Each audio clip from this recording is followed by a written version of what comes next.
대선 후보 단일화 문제로 시끄러웠던 한 주입니다. IT 분야는 어땠을까요? 주요 소식들 모았습니다. 미디어잇 주간 브리핑입니다.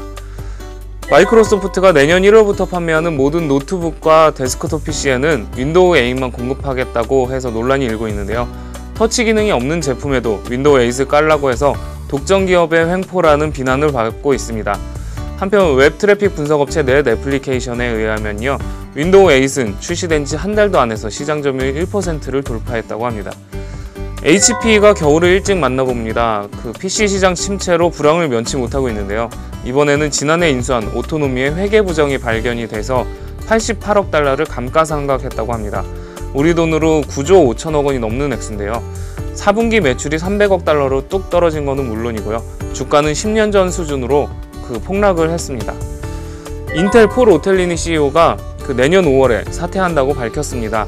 이제 인텔의 키를 새로운 세대에 넘겨줘야 할 시간이 됐다고 이렇게 말을 했는데요.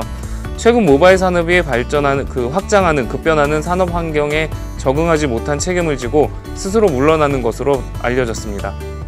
전문가들은 인텔이 모바일 생존 전략을 짤 수 있는 외부 인사를 영입할 것으로 보고 있습니다.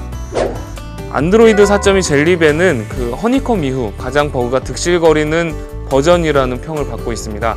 주소록과 블루투스, 랜덤 리부팅, 그리고 배터리 소모 등 많은 문제를 일으키고 있는데요. 구글은 조만간 버그를 수정한 새로운 버전을 내놓겠다고 발표를 한 상태입니다. 그래도 안드로이드의 성장 속도가 아주 무섭습니다. 주요 시장 조사 기관에 따르면요, 스마트폰 운영체제 시장에서 안드로이드가 약 70%의 점유율을 차지하고 있다고 하는데요. 4대 중에 3대가 안드로이드를 쓰는 셈이고요. 애플 iOS의 5배가 넘는 수치라고 합니다.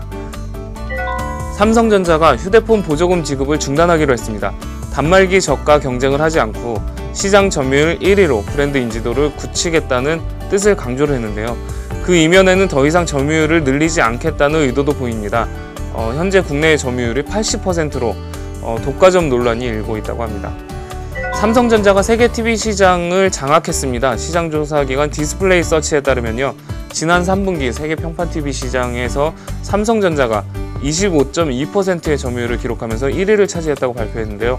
이로써 삼성전자는 27분기, 그러니까 약 7년 동안 세계 TV 시장 판매 1위를 이어가게 됐습니다. 지난주에 미국 JFK 공항에서 아이패드가 3,600대 도난당했다는 사실을 알려드렸었는데요. 범인은 공항 직원인 것으로 드러났습니다.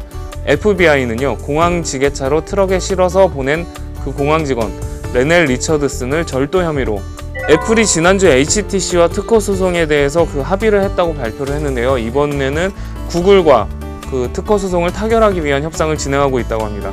서로 합의 가이드라인을 제시한 것으로 밝혀졌는데요. 애플이 삼성전자와의 소송에 집중하기 위해서 다른 안드로이드 진영과 손을 잡고 삼성전자를 고립시키는 게 아니냐는 분석이 나오고 있습니다. 축구 게임 팬들의 인기를 한몸에 누렸던 피파 온라인2가 드디어 내년 3월에 종료됩니다. 네오위즈 게임즈는 EA와의 계약 만료에 따라서 국내 서비스를 종료한다고 밝혔는데요. 일시적인 매출 감소가 발생하겠지만 차후 개발작 서비스와 신규 퍼블리싱 확대로 보완해 나갈 것이라고 밝혔습니다. 한편 피파 온라인3는 넥슨이 퍼블리싱을 진행을 하고요. 오늘 27일 비공개 테스트를 실시합니다.